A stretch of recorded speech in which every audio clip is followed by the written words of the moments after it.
What you don't know about money is keeping you from building wealth. And I think a lot of us would agree that most of us probably didn't grow up learning about money and the principles of money. And, it's not how much you make, it's how much you keep. And, I think a lot of times, especially if you start to make money for the first time, you don't know what to do with it. Like when I started making money 20 years ago, in my early 20s, I was broke, busted, and disgusted. I get into the mortgage industry. In my first year, I made like 125,000. My second year, I made 250. I mean, I had money coming out of my ears. All the mortgage guys I knew, all the real estate professionals, like these guys are like buying these custom suits and they're going on vacations and they're buying fancy cars. And I'm like, no, I'm saving my money. I'm going to invest in real estate. I'm going to be a multimillionaire.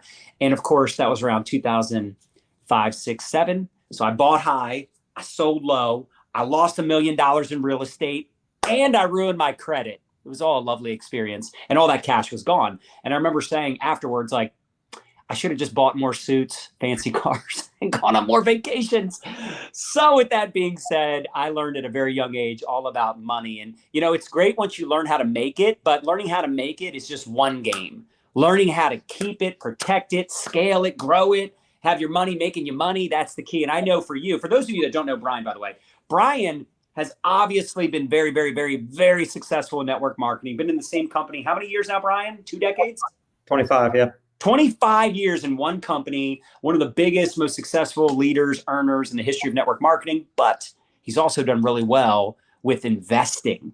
Now, this is not going to be like us telling you to invest in these stocks or invest in this market and real estate. It's going to be more of a philosophy on how to build wealth. In fact, Brian has a book. This is a book that I would recommend for every single network marketer. Before we start getting into this conversation with Brian, this is something I want you to write down. Money Mindset, Wealth Building Roadmap for Network Marketers. So it's not just about money and it's not just about building your network marketing business. It's really a combination of both topics of conversation. He goes into mindset, strategy, IPAs, liabilities versus assets, pay yourself first, a lot of the most important money-making principles. So because I come from the network marketing space, I titled the book that is a wealth building roadmap for network marketers, just to kind of be niche-like, but it's for everybody. I mean, I've got many, many people that have nothing to do with, they don't want anything to do with network marketing. Right. But they want everything to do with figuring out how to get on the other side of money because they're tired of scrambling and struggling constantly. So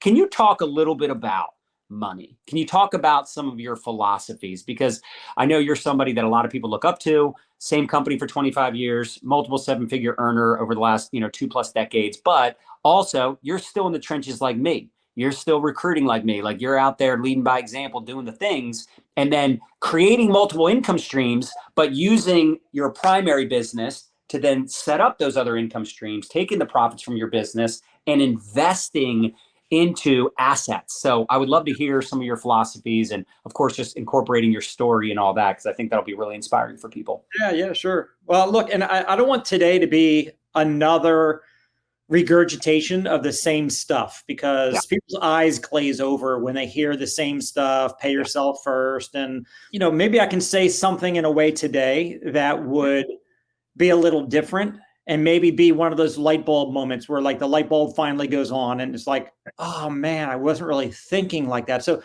let's attack the thinking first. Mm-hmm. People typically have been raised in households that were people who were servicing debt.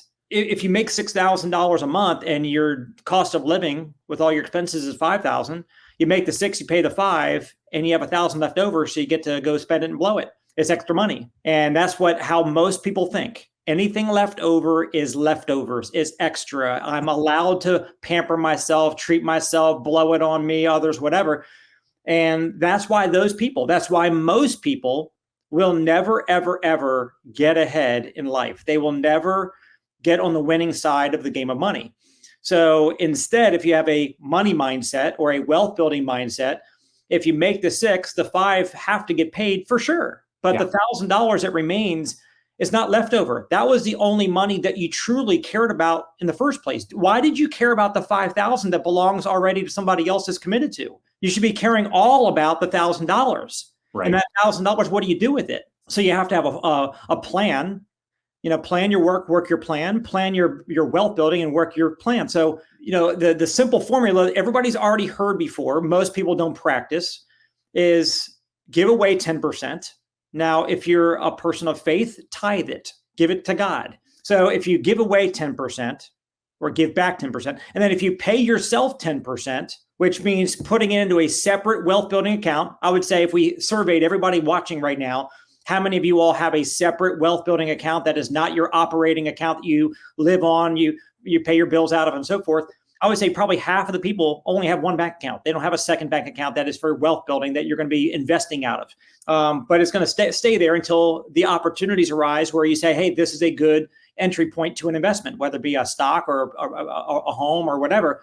But then you live off the other 80. And a lot of people, say, well, I'm already struggling living off 100, so I can't afford to do that 10% and 10%. And my answer to that is, if you're struggling living off 100%, you're going to be struggling just the same living off of 80%. But at least you're giving to God and you're giving to yourself and you're building a future for yourself. I mean, who's more important to you? The people you owe money to or you and your family? And I'm not saying that the people that you owe money to are not important. Yeah. Matter of fact, I'm not a believer. I don't want, this is going to rub some people the wrong way, and I don't mean it in a malicious way. I'm not a believer in bankruptcy. I'm not a believer in like credit repair where your credit score is bad because you stiffed a bunch of people. And now you go get a credit repair agency to bump your credit score up again so you can fake people out and borrow more money that you might not, based on your track record, repay again. It's like pay your debts. I'm telling you, don't avoid paying your debts, but just pay yourself first and then put them second in line is all. I'm very holistic in my approach and what I do. I don't just teach people how to sell a product and make money off of a compensation plan. I want it to be a holistic mentor in somebody's life. Like, here's how to make new money. Here's how to save that money. Here's how to pay the least amount of taxes. Here's how to invest that money properly so that you're growing your net worth. And one day you can retire and live happily ever after. But what I find is most people have an adverse relationship with money that they are not even aware of. Yep. They've been conditioned and programmed their whole lives that money is the root of all evil, or the love of money is the root of all evil, or however they receive that and own that. It's like rich people are greedy, rich people. Greedy. Yeah. Yep. Or that money's dirty. Yeah. Like money is dirty. Like you shouldn't want money. It's dirty. Like I'm a germaphobe, first of all. Most people look at money, think about money, that it's all dirty. Like it's a bad thing to want more of it. It's a taboo subject to talk about. So if you've got this adverse mindset or relationship with money, no wonder you repel it. You're not even attracting it to you to figure out what to do with it in the first place. You're repelling it because deep down inside on a subconscious level, you don't like money. So I would encourage you to start liking money. Matter of fact, in my book, I go so far as to say, I love money. But hear what I'm saying. I love money for what it can do. I don't idolatrize. It's not idolatry. Money is not a carved image of something that I worship. So if you love that, then you love the means. Like, allow yourself to attach goodness to the idea of money for what you're going to do good for others in the world with it. And now you'll start attracting versus repelling it. So if you start attracting versus repelling, you start understanding what wealth building actually is. Like, you got to go from servicing debt to being somebody that wants to build wealth. And I'm sure most people that follow you are in our space, they're familiar with Robert Kiyosaki, who wrote Rich Dad, Poor Dad and Cash Flow Quadrant. And in the Cash Flow Quadrant, he talks about the E, the S, the B, and the I. Employees, self-employed, big business owner with leverage, and then investor. Well, most people go from the E to the S. Like, I want to be self-employed. And some people think, I got into network marketing, so I'm in the B quadrant. No, you're not. You're still in the S quadrant if you're just a network marketer with no team. Now, if you have a team that's generating passive overrides to you, now you're in the B quadrant. And then once you're a B quadrant person with a cash flow, like the Meltons and like so many thousands and heck millions of network marketers that have cash flow coming in from their downlines, that now you can put that money towards the I quadrant to become an investor. Yes. So the question is, where do you want to live? Are you living in the E quadrant? Are you living in the S quadrant? Are you living in the B quadrant? Today's talk is, let's get you to live in the I quadrant. I would have 1 foot in the B quadrant and I would have 1 foot in the I quadrant. That's the line I straddle. Yeah, I love that. Such a great mindset to have. And it's funny because that was one of the first books that well, for those of us who've been in the profession for a very long time, that was one of the first books that was recommended. And it was like, wow, I'm in the B quadrant. If I build a freaking team, let's get some freaking leverage. Yeah. And then you have so many people these days, they're so excited about the whole, like, I want to be an influencer and I want to sell products and I want to be an affiliate marketer. I want to have all, they'll be like the trench coat mafia. Like I got this and I've got that service. And it's like, no, you need to focus on one thing and you need to get good at promoting that one thing. And you want to get so good at it that you're able to mentor people all over the world to, like you said, have that overriding residual income. That's the key to success. The key to success is leverage and mentoring others, building a sales force, having that override. And then, like you said, getting in the I quadrant. That's my favorite topic of conversation. There's nothing better than building true passive income. But I'm sure you would agree with this, Brian. There's, again, a lot of smart people trying to get you dumb money. And I paid a lot of stupid tax over the years, investing into things that were high risk. I didn't think they were high risk at the time. But looking back, I'm like, God, that was stupid. So how do you help people outside of, obviously, they need to get their hands on your book and actually read your book, study your book. But what do you recommend to help people get into some smarter investments that don't have the high risk of, like, I heard a quote just recently, and I know you've heard this quote a million times, but when I heard it, I don't know, it's just the way Tony Robbins said it. It just resonated. He said, the return of your capital is more important than the return on your capital. So the return of your capital, of your initial investment, that return of the initial capital you put in investment is way more important than the returns you get on the capital. So anyway, I thought that was great. The golden rule is don't lose money. Yeah. You can get a 5% return or a 500% return. Both are good. One's better, but just don't lose your capital for sure. Yeah. Like if your net worth, you guys that are listening, if your net worth is not growing month over month, year over year, you're not doing it right. You're just not. You're messing up. You have to decide that you're going to do it. Success is a decision followed by daily choices. Or Jim Rohn and others have said, look, either you have self-discipline or the world will discipline you, but either way, you're going to get disciplined. So left to your own devices, you're going to mess up. You're not going to do what we're talking about here. That's why David Bach wrote a book called Automatic Millionaire. And he said, look, you're going to pay yourself first 10%. Well, guess what? He said, you got to make it automatic. Like when your paycheck comes from your company, it has to go right to the bank and the bank splits it 90 and 10 into your two bank accounts. So you don't have to make a conscious decision to do that each time. You got to find ways to make it automatic. Now, a lot of network marketing companies don't necessarily have that ability to send it out separately to you. But if you can set it up with your bank, great. If not, then you've got to be disciplined. Being disciplined means if you got a spouse, you guys are like on this together. Like you've got a pact that you're not going to break and you're not going to let each other down. You've got to have a coach that's willing to hold your feet to the fire. I don't want people on my team making money and then being just as broke at the end of the year. Well, first of all, didn't waste my time because the overrides I'm going to invest, but they wasted their time and that sucks. But it's still true, man. It's so sad because you see these people, they make more and they just spend more. They just broker on a higher level. It's like, okay, cool. So now instead of being behind on your Hyundai, you're behind on your Mercedes Benz, but you're still behind. Yeah. Great point. Look, at the end of the day, how do you lose weight? Well, you can either eat less or work out. How do you lose weight twice as fast? Well, eat less and work out more. Yeah. How do you get wealthy? Either spend less or make more. How about spend less and make more?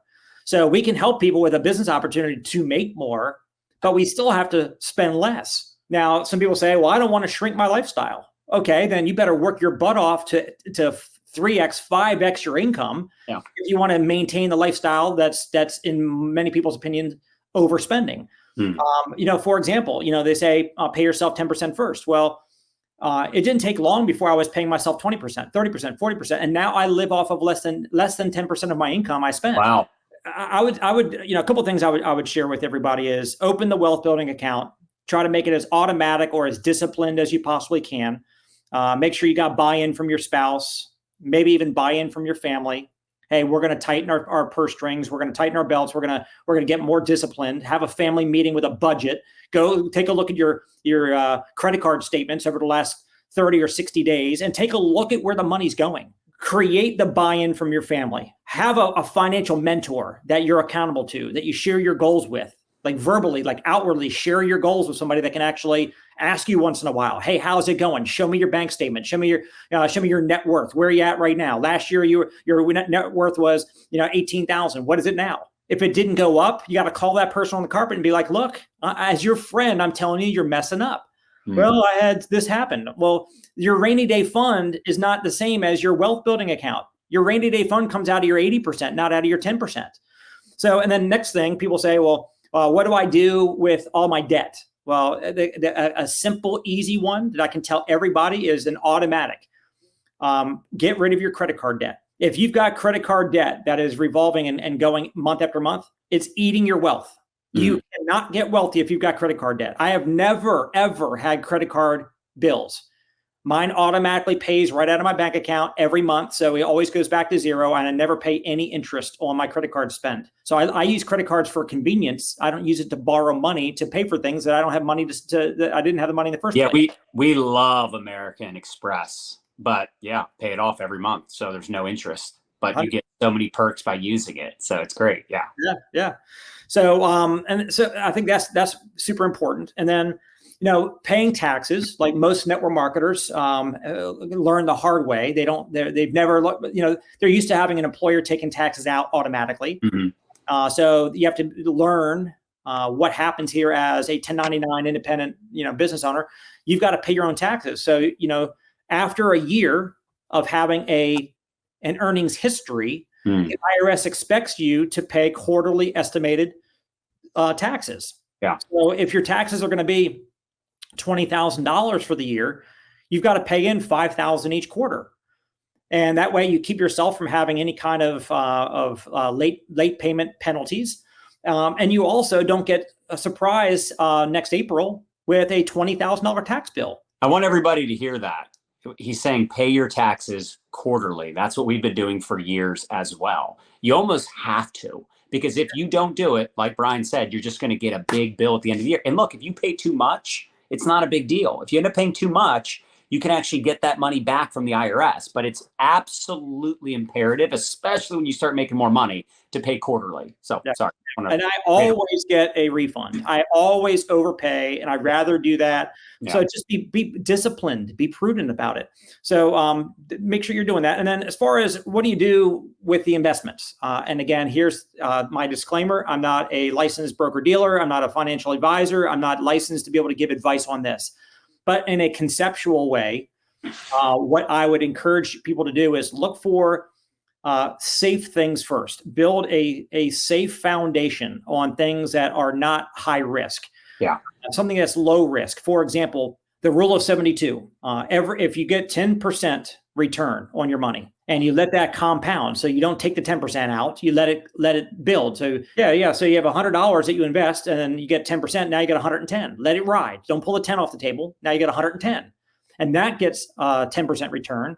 So then the next year you got what? About $122. So at the end of the day, the rule of 72, every 7 years, if you have a 10% compounded return, you're doubling your money. So if you take a look at the S&P stock index over the last 50 years, it's averaged about 10%. So if you want to double your money every 7 years, if you put it into an S&P index fund where you've got no points, no load, like it's basically free to own it. If you buy high and then you decide, I'm going to sell it when there is a trough, you can lose money even in a safe investment. Mm-hmm. But if your time horizon is, hey, I'm 40 years old right now, I'm not planning on using this money until I'm 60 or 70, have a longer time horizon. I'm not a trader. I'm an investor. I might do a little bit of short-term stuff once in a while, but mostly, like I bought Apple, not when it was brand new. It was already a massive, it was already the biggest company in the world when I was buying the shares, like back in the day of like iPhone 4, iPhone 5, iPhone 6 back then. And I've held. And people told me I was an idiot for having so much money in Apple. Now I've got 60,000 shares of Apple. My point is, do things that are safer. There's other things I've seen that I've personally got intrigued into where I invested money that is gone. And there's stocks I bought that went to zero. So don't swing for the fences. Yeah. Get rich slow, guys. Which is better than get rich never. Right. Yeah. 100%. So, another idea for you, whether it's a SEP IRA, some kind of a tax deferred investment, an IRA. I've got a defined benefit plan where you can actually pick how much you want your account to be worth at your retirement age. So at age 65, let's say you want $3 million.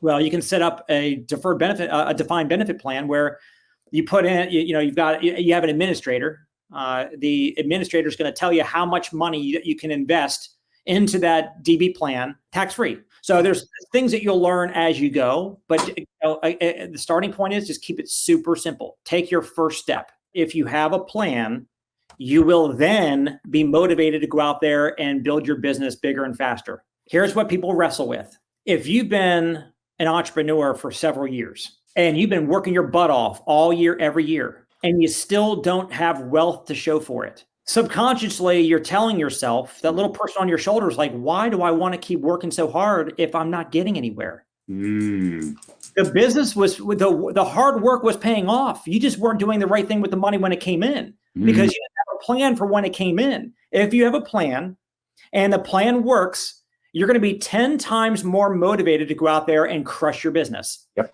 When you start building your wealth and you start doing what we're talking about here, don't let it go to your head.